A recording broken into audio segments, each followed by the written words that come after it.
오늘 로마서 1장 18절로 20절 말씀, 하나님의 진노가 불의로 진리를 막는 사람들의 모든 경건하지 않음과 불의에 대하여 하늘로부터 나타나나니 이는 하나님을 알만한 것이 그들 속에 보임이라. 하나님께서 이를 그들에게 보이셨느니라. 창세로부터 그의 보이지 아니하는 것들 곧 그의 영원하신 능력과 신성이 그가 만드신 만물에 분명히 보여 알려졌나니 그러므로 그들이 핑계하지 못할 것이라. 아멘.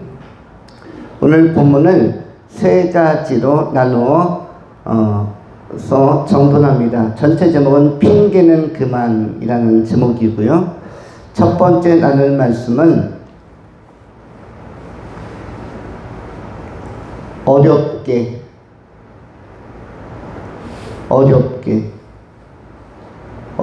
살라라는 뜻입니다. 두 번째,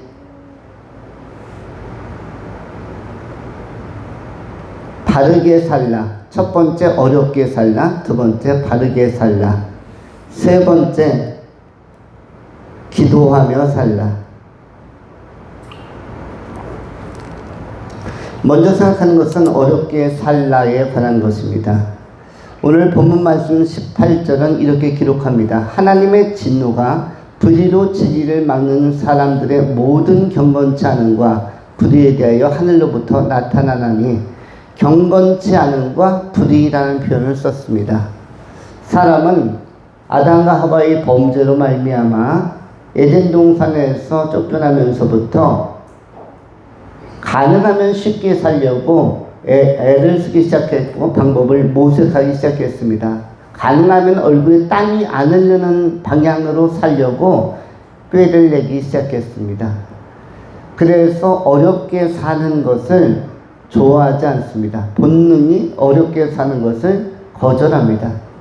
마태복음 7장에 기록되어진 좁고 협착한 길, 이런 길로는 접근하지 않는다. 넓고 쉬운 길을 많은 사람은 본능적으로 찾게 되어졌는데, 그것은 이마에 땀이 흐를까봐, 또 해산하는 수고를 할까봐, 엉겅퀴와 가시덤불이 가득한 환경을 만날까봐 쉬운 쪽을 생각하게 되는데, 그 쉬운 쪽을 많은 사람들이 찾아내기 시작했습니다. 그런데 쉽게 살다 보면 발생하는 문제들이 있는데, 그것은 뭐냐면 경건의 문제가 무너지고 불의가 팽배해진다는 것입니다. 우리 교회 그 뒷뜰에 조그만 밭이 있습니다. 화장실 가는 쪽에 약 30평 정도 되는데, 1년에 우리가 활용하는 것은 최근에 보면은 한 3평 정도 활용을 합니다. 우리 최용성 집사님이 그나마 한 4월쯤 돼가지고 그 상추와 이런 것 한 20여 포기 갖다 심은 것이 요즘에 수확되어서 그 잎사귀를, 상추를 맛있게 먹기도 합니다. 30평 중에서 3평만 활용할 것이 아니라 원래는 몇 평을 활용하면 더 풍성해지겠습니까? 예, 30평 전체를, 27평을, 나머지 27평도 개간해서 그냥 하루만 한 20분만 시간 써도 되는 건데, 성도 각 개인당 한 2-3평씩 다 내구역 정해가지고 거기다 뭔가 갖다 심는다면 지금쯤 엄청 풍성해질 것입니다. 우리는 상추 잎을 따다 먹을 때 또는 그걸 배분받을 때는 좋아합니다. 그런데 우리는 그 10분, 20분, 30분을 투자하려는 마음들이 굉장히 약합니다. 그러다 보면 3월 정도 돼서 새봄이 될 때 그 밭은 그냥 그 평범한 밭이지만은 쉽게 여기에서 열매를 거두려고 하면 나중에는 뭐가 더 많이 올라오죠? 진정한 식물이, 열매 있는 식물이 나오는 게 아니라 잡초들이 무성해집니다. 마찬가지로 우리 사람의 마음밭도 마찬가지고 인생도 마찬가지고 쉽게 열매를 거두려고 하면 땀을 안 흘리려고 하면 그러면 잡초가 많이 올라오는 것입니다. 그 잡초라는 것은 무엇입니까? 근심과 걱정과 염려 그리고 두려움 이러한 것들이 우리 마음에 잡초처럼 올라오는 것입니다. 그리고 이것이 나 개인뿐만 아니라 나와 상관된 이웃들에게도 같은 형태로 전이 된다는 것입니다. 가끔 그 뒤에 있는 밭에 가면은 외래종인 그 이렇게 손바닥만하게 퍼지는 그 종류의 식물이 있습니다. 그런데 그것이 크다 보면은 거의 2m까지 쫙 올라갑니다. 문제는 이 식물이 전파력과 전이력이 커서 전염력이 커가지고 거기에 나중에 그 포말 같은 씨앗들을 막 바람에 날려서 주변에 다 떨어지면 그 다음에 엄청나게 많이 주변을 전부 다 그 식물로 덮어버립니다. 그 식물은 먹을 수도 없고 꽃도 피지 않고 열매도 없는 것입니다. 그냥 밭을 버리는 그런 독특한 것이 있어서 다른 풀은 그냥 안 뽑습니다. 다른 것들은 그냥 풀이겠거니 하는데 이것은 전파력이 큰 데다가 2m까지 성장하기 때문에 이것은 반드시 뽑아버려야 할 것이다. 그런데 우리 안에 있는 죄성이 그런 것입니다. 우리가 에덴 동산 밖으로 쫓겨나면서부터 우리 안에는 원죄라는 것이 있습니다.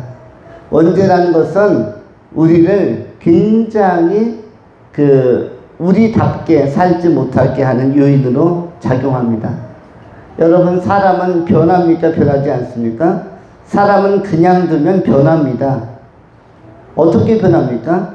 여러분, 철물점에 가서 좋은 쇠못을 샀어요. 쇠못을 한 통 100개 샀습니다. 대못을. 그러면 그걸 갖다가 놓으면은 시간이 지나면은 그대로 있으니까 천천히 부식이 됩니까? 천천히 부식이 돼서 나중에는 쓸모없는 것이 됩니다. 못도 누가 손은 안 댔습니다. 그럼에도 불구하고 이 쇠들도 부식이 되는데 사람은 더욱더 환경적인 요인으로 말미암아 또 사람은 와서 자극을 주는 존재가 있는데 보이지 않는 세계에서 영적인 공격을 받습니다. 그것이 무엇입니까? 바로 사단마귀 귀신의 영향을 받습니다. 그래서 사람은 그냥 두면 더 나빠지는 것입니다. 그래서 반전이 필요합니다. 그냥 두면 어떤 현상이 일어납니까? 18절에 나오는 불의와 경건치 않은 쪽으로 사람이 기울어져 갑니다. 그 사람이 어릴 때 너무 깨끗하고 순수했는데 너무 멋있었는데 시간이 지나면서 퇴색해 버려지는 그 요소가 나타나게 됩니다. 저는 오늘 신선하지만 재미난 사실을 하나 어떤 자료를 통해서 발견했습니다. 남진이라는 분이 백일섭이라는 그 탤런트와 함께 방송에 출연해서 인터뷰를 하면서 이야기를 했습니다. 가장 친한 친구는 누구인가? 조영남이다. 근데 조영남은 백일섭과는 학교 동창이고 남진과는 동네에서 알고 지낸 친구랍니다. 그런데 남진은 백일섭을 형이라고 부르고 조영남에게는 야자를 든다고 합니다. 셋이 만나는 건 되게 껄끄럽대요. 친하긴 친한데 둘이 만나면 절친인데 셋이 만나면 아주 껄끄럽답니다. 그런데 뭘 얘기해 주냐면 남진이 20대 때 그 당시에 그 통행금지가 있어가지고 가수로서 20대 30대 때 엄청나게 유명하고 잘 나갔는데 백일섭은 탤런트 영화배우로 또 잘 나가고 아주 꽃미남들이었답니다. 요즘 현빈이나 뭐 차은우 같은 그런 인기를 가지고 있었는데 남진이 통행금지만 걸리면 이제 그 당시에는 이렇게 노래를 부를 수 있는 무대가 많지 않아서 나이트클럽 같은 데 가서 노래를 불렀대요. 근데 12시가 되면은 전체가 이동 금지령이 내려서 새벽 4시까지는 꼼짝을 못 한답니다. 그러면 백일석 같은 사람은 무엇을 하겠습니까? 잘 됐다 해서 맥주나 이런 거 시원한 거 와인이나 시켜놓고 이제 맛있게 밤새도록 뭔가를 먹는데, 그런데 남진은 술은 안 마셨대요. 20대 때부터, 젊을 때부터. 그래서 4시간 동안 아주 고역이었대요. 통행금 언제 풀리지? 생활을 위해서 노래는 하는 것이 좋아서 이 무대에 섰는데, 밤무대에 섰는데, 통행금지 시간 4시간 동안이 고역이었대요. 다른 친구들 막 술 마시고 안주도 먹고 좋아했는데 자기는 그 시간이 가장 고민스러운 시간이었다. 그러면서 이런 외모로 볼 때는 술을 잘 마실 사람 같은데 20대, 30대부터 술을 안 마셨다고 얘기를 딱 들으니까, 그래서 이분이 결국 장로님이 되셨구나. 남진이 장로님이신 건 여러분도 아시겠죠? 그래서 이분이 장로님이 그냥 된 게 아니구나. 젊은 날에 그렇게 팬들이 많았다고 합니다. 구름대 같은 팬들이 있었는데도 불구하고 술 한잔 안 마시면서 청년 시절을 보냈다는 사실이 저한테는 좀 신선하고 좀 재미있었습니다. 그렇구나. 그 신앙의 절개가, 지조가 청년 시절부터 있었구나. 근데 오늘 본문에 나오는 이 쉽게 사는 삶은 그런 것이 아니라 넓은 길로 가는 것입니다. 세상을 따라서 가는 것은 아주 쉽습니다. 그러나 자기를 절제하고 자기를 지켜가는 것, 뜻을 정하는 것은 매우 어려운 삶이라는 사실을 알 수가 있습니다. 인생은 어떻게 사는 것이 좋습니까? 조금은 어렵게 사는 것이 좋은 것입니다. 어렵게 살려고 하는 사람들이 무슨 길을 갈 수 있습니까? 바른 길을 갈 수가 있는 것입니다.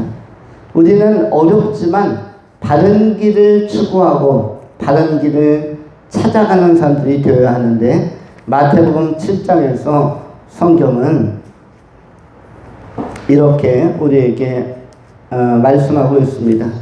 예수님께서 마태복음 7장 13절로 14절에 좁은 문으로 들어가라. 멸망으로 인도하는 문은 크고 그 길이 넓어 그리로 들어가는 자가 많고, 생명으로 인도하는 문은 좁고 길이 협착하여 찾는 자가 적음이라.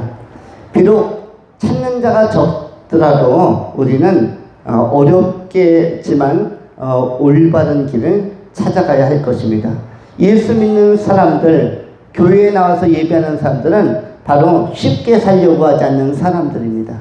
우리가 쉽게 살려고 하면 이 시간에 얼마나 재미있는 것들, 조금은 더 잘 수 있고 더 놀 수 있고 즐길 수 있는 것이 많지만, 우리가 시간을 정하고 장소를 구별해서 이 자리에 나온 것은 어렵게 사는 바른 길을 선택한 것입니다. 이러한 길은 어디로 이어집니까? 하나님의 나라라는, 천국이라는 영원한 구원의 그 처소로 연결이 되는 것입니다. 좋고 협착하지만 어렵지만 우리가 진리를 찾아서 나아가는 소망 있고 지혜로운 귀한 성도님들이 되실 수 있기를 축원합니다. 아멘. 두 번째로 바르게 살자. 첫 번째는 어렵게 살자. 두 번째는 바르게 살자입니다. 바르게 살자라는 것은 달리 표현하면, 바르게 사는 사람들의 특성은 핑계를 대지 않습니다. 핑계를 대지 않는다. 우리가 뭔가 바르지 않게 살 때 핑계가 필요한 것입니다. 오늘 본문 말씀 19절 20절에 성경이 이렇게 기록을 합니다. 이는 하나님을 알만한 것이 그들 속에 보입니다. 하나님께서 이를 그들에게 보이셨느니라. 창세로부터 그의 보이지 않는 것들, 곧 그의 영원하신 능력과 신성이 그가 만드신 만물에 분명히 보여 알려졌나니, 그러므로 그들이 핑계하지 못할지니라. 핑계라는 표현이 나옵니다. 우리가 이 세상에서 우리에게 따라붙는, 우리가 뭔가 불의하거나 아니면 부당한 일을 했을 때 정석대로 하지 않고 뭔가 변칙으로 했거나 편법을 했을 때나 불법을 했을 때는, 그것이 딱 걸리면은 사람은 본능적으로 어떤 반응으로 대응을 합니까? 핑계로 대응을 합니다. 핑계로 학생들이 숙제를 못 해갔다거나 아니면 뭐 가정 안에서도 약속을 못 지켰다거나 친구들 안에서도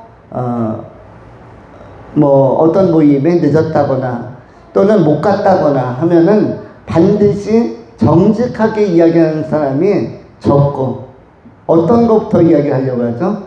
핑계부터 되기 시작합니다. 이 핑계라는 것은 사람들이 사는 사회 속에서도 바르지 않다라는 것에 대한 표징이라고 할 수가 있습니다. 그래서 우리가 핑계를 대지 않으려면 어떻게 살면 됩니까? 바르게 살면 되는 것입니다. 바르게 살면 당당한 것입니다. 바르게 살면 당당한 것입니다. 아무리 상황에 몰리든 사방이 우겨쌈을 싸든 아니면 겁박을 해오든 당당할 수 있고 바르게 살면 가장 깨끗하게 도도하게 품위를 유지할 수가 있는 것입니다. 그런데 특별히 우리가 인생을 살면서 바르게 살면은 무엇이 있어야 되냐면 목적이 있어야 바르게 살 수가 있습니다. 목적이 없는 사람은 바르게 살 수가 없습니다. 달리 표현하면 사격 선수가 앞에 표적을 보고 총을 쏘아야 그것이 정확히 타격을 할 수가 있는 것이고, 그리고 앞에 화살 쏘는 양궁 선수가 앞에 이런 관역이 있어야만 바르게 쏠 수 있는 것이죠. 아무것도 없는데 빈 벌판에 바르게 쏘는 것이 불가능합니다. 마찬가지로 사냥감이든 그것이 타켓이든 관역이든 목표가 있어야 되는 것처럼 우리 인간에게도 진정한 의미의 목적이 꼭 필요합니다. 그래서 여러분에게 있어서는 무엇이 필요하다? 목적이 필요하다. 그 목적이 무엇인가? 그 목적을 뭘로 정의할 수가 있습니까? 여러분의 목적은 무엇입니까? 삶의 목적, 존재의 목적. 목적이 뭐죠? 일단 정의부터 하면 목적이란 무엇인가? 목적은 목적이 있는 삶을 사는 것이다. 목적은 무엇입니까? 목적이 있는 삶을 추구하는 것입니다. 목적이 무엇인가? 목적이 있는 삶을 지향하는 것이다. 목적이 무엇인가? 목적이 있는 삶을 선택하는 것입니다. 여러분이 지금 이 시간에 왜 나와 있습니까? 목적을 찾아라 나왔고 목적이 있는 삶을 추구하러 온 것입니다. 그 목적이 무엇입니까? 궁극적인 목적은 무엇입니까? 예수 믿고 구원받는 것이며 예수 믿고 죄사함 받는 것이며 예수 믿고 천국 가는 것, 그것 때문에 예수 믿고 영생을 얻는 것 때문에 우리가 모인 것입니다. 저나 여러분이나 이 동일한 목적 때문에 이 자리에 와 있는 것입니다. 목적이 여러분을 지금 이끌고 있는 것입니다. 사도행전 2장에도 이렇게 기록을 합니다. 21절에 누구든지 주의 이름을 부르는 자는 구원을 받으리라. 누구든지 주의 이름, 예수의 이름을 부르는 자는 구원을 받으리라. 사도행전 2장 38절 베드로가 이르되 너희가 회개하여 각각 예수 그리스도의 이름으로 세례를 받고 죄사함을 받으라. 그리하면 성령을 선물로 받으리라. 우리에게 있어서는 예수 믿고 주의 이름을 부르며 구원 받는 것, 누구든지 주의 이름을 부르는 자는 구원을 얻으리로다. 우리는 목적 있는 삶을 오늘도 선택한 것입니다. 우리는 여기에서 또 한 가지 생각하는 것은 목적과 목표를 구별할 수 있어야 합니다. 목적이 있고 목표가 있는데 목적은 대개념, 목표는 소개념이에요. 달리 표현하면 목적은 우주적이고 영생에 관한 것이며 목표는 인생에 관한 것입니다. 목적이 영생에 관한 거면 목표는 뭐다? 인생에 관한 것. 목적이 대주제라면, 대개념이라면 목표는 소개념이라고 할 수가 있습니다. 목적이 천상에 관한 것이라면 목표는 지상에 관한 것이다.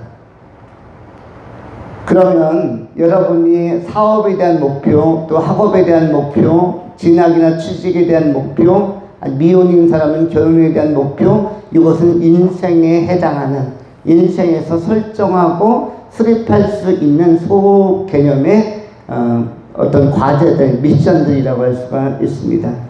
그런가 하면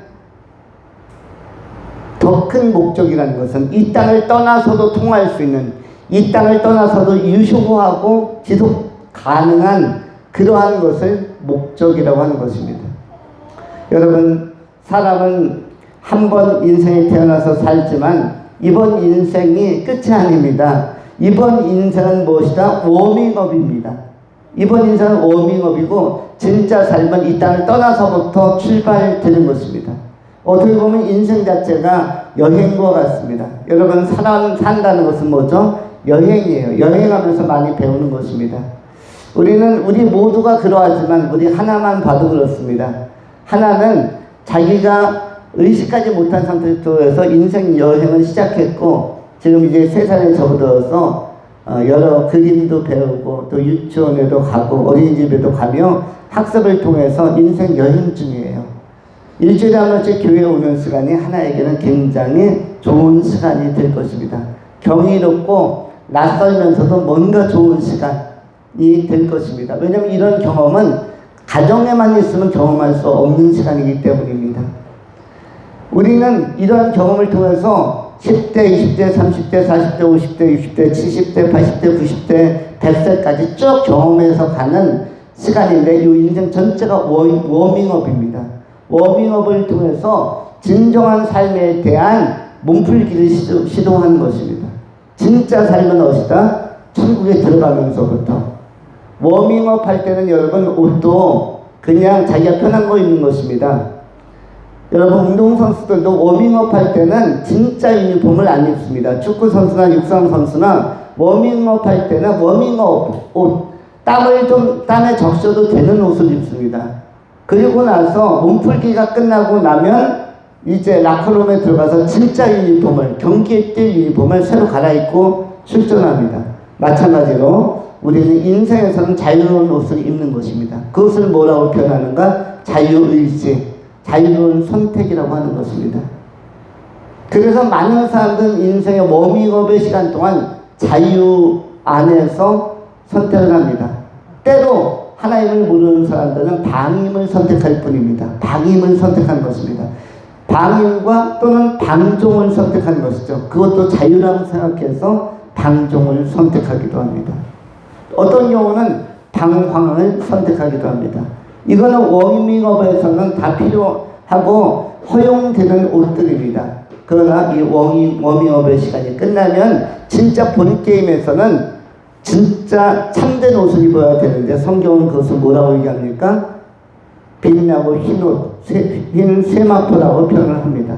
정결한 의의 옷을 입고 영원한 나라에서 부활체를 덧입고 뛰는 것입니다. 육신의 옷을 벗어버리고 이 세상을 떠나면 여러분이 끝나는 게 아니라 더 좋은 옷을 입고, 그것이 무엇입니까? 완벽한 몸인 부활체입니다. 여러분은 때로 아름다워지기를 원하고 건강해지기를 원하고 훌륭하고 품이 있는 여러분의 그 몸을 갖기를 원합니다. 완벽한 몸은 이 땅을 떠나면서부터 새 옷으로 갈아입는데 그게 진짜 영생 동안 여러분이 착용할 진짜 유니폼이 되는 것입니다. 유니폼이라는 게 뭐죠? 유니폼이라는 것은 통일된 옷이죠. 통일된 옷이 어떠한 옷으로 나타날 수 있습니까? 하나님 나라에 가면 통일된 옷, 세마포를 입습니다. 진짜 유니폼이에요. 진짜 유니폼은 뭐다? 세마포이다. 이것이 요한계시록에도 약속이 되어져 있습니다. 우리는 이 지상에서는 자유로운 옷을 입고 자유로운 선택을 할 수가 있습니다. 그러나 이 땅을 떠나서 영원한 하나님 나라에서는 영생의 유니폼을 입고 뛰는 것입니다. 좋은 몸을 유지하는 것 굉장히 행복한 일입니다. 우리가 하나님 나라 가면은 여러분의 가장 아름다운 모습을 볼 수 있습니다. 여러분 천국에 가면 어떤 모습을 거기에서 시작할 것입니까?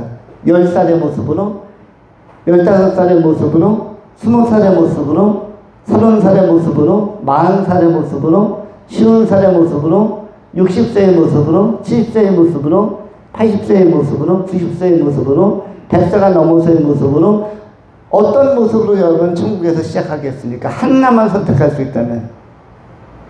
여러분 천국 가면은 몇 살로 살 것 같아요? 만일 우리가 그냥 타 종교인들에게 이야기할 때 만약에 또 다른 세계가 있다라면, 유토피아적인 세계, 극락과 같은 세계가 있다면 몇 살로 살 겁니까? 다시 사는 건 다 소망하지만, 종교를 추구하는 사람들은 다 다시 사는 것을 염원하지만 몇 살로 살 것이죠? 우리 장로님은 몇 세로 영생토록 사시겠습니까? 몇 세로? 몇 세로? 10살로? 20살로? 30살로? 40살로? 아니면 그냥 90세로 영원히 살겠다? 몇 세로 살겠습니까?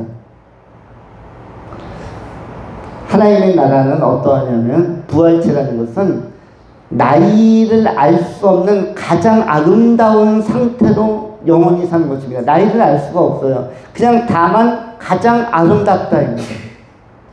그 사람의 고유성, 그 사람의 특유성이 그 존재에서 볼 수 있게 그냥 뿜어져 나옵니다. 꽃이 향기가 있는 것처럼. 꽃이 활짝 피었을 때 이 꽃에 대하여 나이가 몇 살이라고 묻지 않습니다. 꽃의 향기와 아름다움, 고상함, 이것을 의미하는 것이죠. 그 존재가 뿜어내는 가장 아름다운 것을 우리는 고유성을 가지고 부활체가 드러낼 수가 있는데, 우리는 그 상태 속에서 영원한 세계를 사는 것입니다. 천국에 가면 저도 본다면, 여러분이 저를 본다면 몇 살로 보이겠습니까? 저를 젊을 때 보신 분들도 있습니다. 뭐 사모님 같은 경우는 좀 더 젊을 때 보았을 거고, 우리 유정민 선생님도 고등학교 2학년 때 저를 처음 보았으니까, 그리고 세월은 무척 많이 흘러서 20년 전이 지나서 이제 같이 늙어가는 시대가 되었는데, 그러면 몇 세의 목사님을 보기를 원할까요? 25년 전에 봤던 그 모습? 20년 전에 봤던 모습? 15년 전에? 10년 전에? 5년 전에? 아니면 어제? 오늘? 아니면 앞으로 1, 2년 후에? 10년 후에 볼 모습? 어떤 모습으로 천국에서 볼까요? 이런 나이 개념이 아니라, 천국은 시간이 존재하지 않은 나라입니다. 시간이 있으면 사람은 늙게 되어 있어요. 시간이 흘러가면 늙게 되어 있는데, 시간의 개념이 없으면 시간이 멈추는 사람은 늙지 않습니다. 항상 현재입니다. 천국은, 영원한 하나님의 나라는 시간의 흐름이 없는 곳, 영생이라는 것은 역사가 아니라 초역사이기 때문에 늙는 개념이 없습니다. 그래서 항상 신선하고, 항상 건강하고, 항상 최상의 컨디션을 유지하기 때문에 항상 아름다운 것입니다. 그것을 영생이라고 이야기하는 것입니다. 시간을 넘어 영혼으로, 이것을 어거스틴이 그의 책에서 시간과 영혼이라는 책으로 이렇게 또 영혼과 시간이라는 책으로 발표하기도 했습니다. 영원한 세계에 접어든다는 것은 영생토록 여러분의 아름다움을, 최상의 아름다움을 유지할 수 있는 것입니다. 그래서 천국에 가서 거기는 선배님, 후배님 따로 없습니다. 그냥 그와 나입니다. 예를 들어서 아브라함을 만난다, 다윗을 만난다, 여러분의 선조 가운데 먼저 믿고 천국 들어간 사람 만났을 때 그와 나입니다. 우리 할아버지를 만나고 이런 게 아닙니다. 아브라함 4,000년이나 전에 하나님 나라에 들어갔는데 그렇게 만나는 게 아니라, 아브라함과 나라는 단독자로 1대1로 인격으로 그냥 만나는 것입니다. 나이로 따지면 누가 제일 많을까요? 천국에서. 나이로 따지면 천사들이 많습니다. 원래는. 천사들은 창조 이후로 만들어졌기 때문에 엄청난 역사 기원 이전이기 때문에 나이로 따지면 수천 년, 수만 년, 표현할 수가 없는 수십억 년, 그 더 이상의 연륜을 가진 게 누구입니까? 천사이죠. 근데 천사에게 나이를 묻겠습니까? 천사는 존재 자체가 그를 아름답고 언제나 동일한 것입니다. 다윗 시대에 있었던 천사도 그 모습이고, 오늘날 우리가 보는 천사도 그 모습이며, 우리의 다음 세대가 보는 천사도 똑같은 모습이에요. 마찬가지로 천국에 들어가서 우리의 모습은 부활의 증상이 있고, 가장 아름다운 옷을 입고 가장 아름다운 자태를 뽐내면서 평화와 자유 안에서 진리 안에 살아가는 것입니다. 우리는 이러한 삶을 위해서 목적을 가지고 예수 믿고 나아가는 것입니다. 교회는 그것을 도와주는 그러한 하나님께서 예비하신 그런 집이요 방주요 등대와 같은 역할을 하는 것입니다. 여러분 안에 우리가 핑계라는 것은 바르지 않을 때에 그 목적이 없었을 때에 사용했던 우리의 어떤 도구, 방어, 기제, 어떤 그 피하려고 하는 속성 때문이었지만 지금은 우리가 당당할 필요가 있습니다. 우리가 예수 안에서 죄사함 받았고 죄의 문제가 해결됐다면 우리가 반듯하게 핑계보다는 오히려 주님 앞에 더 믿음으로 가까이 나아가는 삶을 통해서 여러분의 영혼이 아름다워지고 삶도 아름다워지고 그 영성에 참여하는 풍성함이 여러분의 인생의 과정 안에 넘칠 수 있기를 축원합니다. 마지막 세 번째로 기도하며 살라. 기도는 모든 사람에게 필요하고 모든 시대에 필요합니다.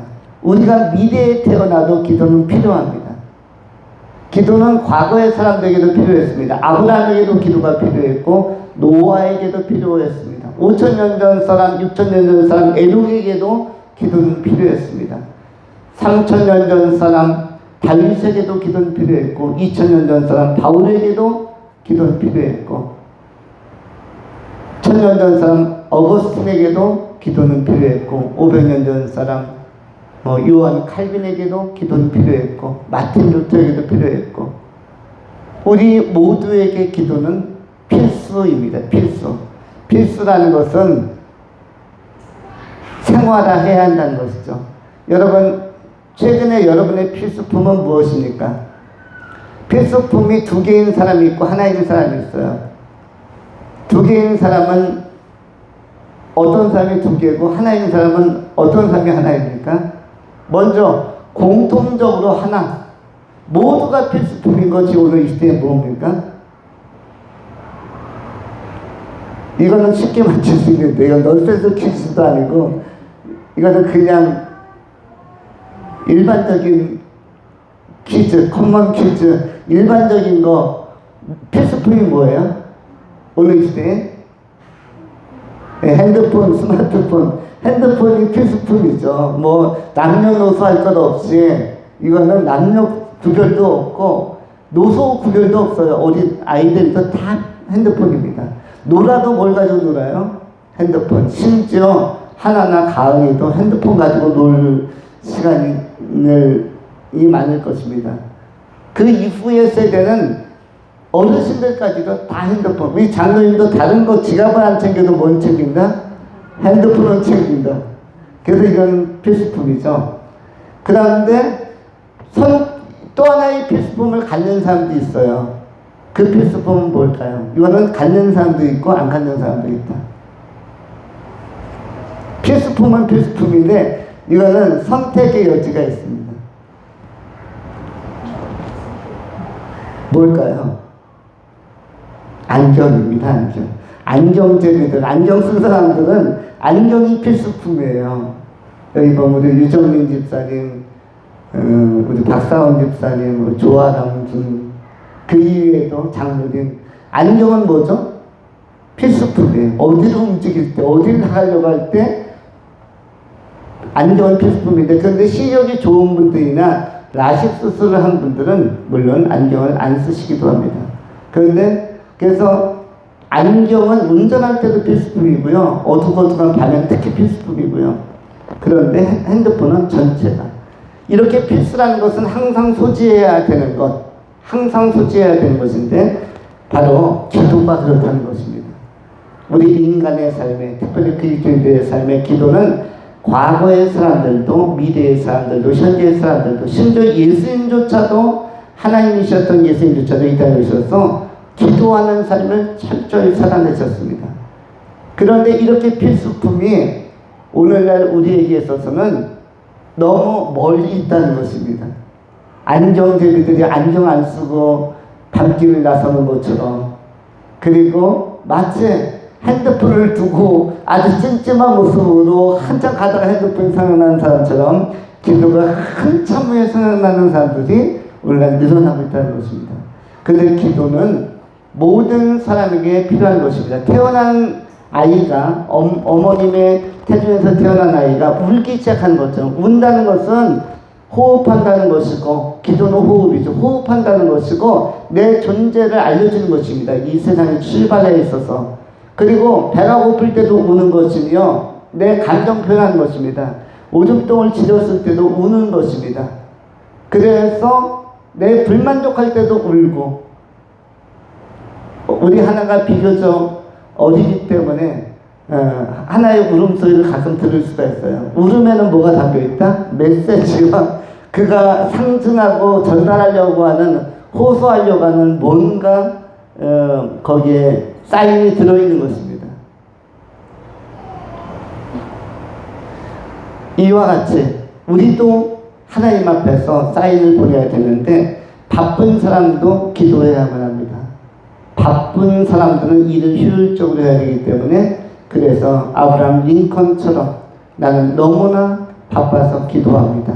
남북전쟁 당시에도 참모들이 막 전황 보고하려고 백악관 문을 두드리는데, 집무실 문을 두드리는데 하도 두드리니까 나중에 비서를 통해서 팻말을 걸어놨죠. 나는 너무 바빠서 기도합니다. 그래서 백악관에 기도실을 마련한 대통령이 아브라함 링컨이라고 얘기하죠.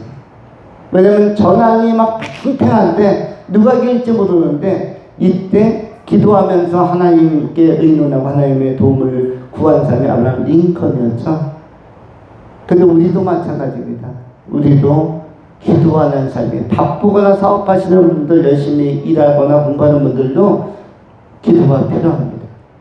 또 잘된 분들도 잘된 형통을 유지하려면 기도해야 되고요. 잘 안 풀리는 사람들은 빨리 복구하려면 기도해야만 합니다. 하나님의 계획으로 빨리 복구해야 되기 때문에, 빨리 따라잡아야 되기 때문에, 빨리 만회해야 되기 때문에 전능자의 도움이 필요하죠. 그래서 기도해야만 합니다. 기분이 좋은 분은 좋은 기분과 분위기를 유지하기 위해서 기도해야 되고, 가정을 위해서도 그 분위기를 위해서 기도해야만 합니다. 기분이 나쁜 분들도 빨리 분위기가 돌아올 수 있도록, 반전이 일어나도록 해서 기도해야 하고요. 잘 풀리면 잘 풀린 대로, 안 풀리면 안 풀린 대로 우리가 해야 할 선택지는 뭐다? 기도인 것입니다. 그래서 예수님께서도 기도 이외에는 다른 이유가 없다, 다른 좋은 일이 없다, 다른 쪽에서 참신한 것이 일어날 수 없다. 기도만이 우리를 변화시키고 유지하고 상승시키고 발전시킬 수 있는 것입니다. 기도할 때 복음도 잘 이해되고, 기도할 때 복음을 잘 전달할 수가 있고, 우리의 믿음은 강화되어지며, 기도하면 영적 감각이 엄청 좋아집니다. 기도하면 영성이 굉장히 좋아집니다. 여러분, 기도하면서 충분히 여러분의 인생을 풍성하게 경작해가는, 우리가 영원한 영성의 목적을 가진 존재로 돼 과정 안에서 목표에 알찬 열매들이 맺히기 위해서, 마치 고구마의 줄기에 그 나중에 거둘 때 보면은 굉장히 곳곳에서 열매가 맺히는 것처럼, 감자도 마찬가지죠. 여기 인생 과정에서 목적은 천국이지만 목표 안에서 기도함으로 삶으로 말미암아 알곡과 같은 결실들을 많이 거두는 삶이 되어지도록, 어떤 상태 속에서도 기도하시면서 미래를 풀어가시는 지혜롭고 현명하고 성숙한 귀한 성도님들이 되실 수 있기를 축원합니다. 기도하겠습니다. 존귀하신 하나님, 오늘 로마서 1장 18절 27절을 통해서 핑계 없는 삶, 바른 삶, 우리가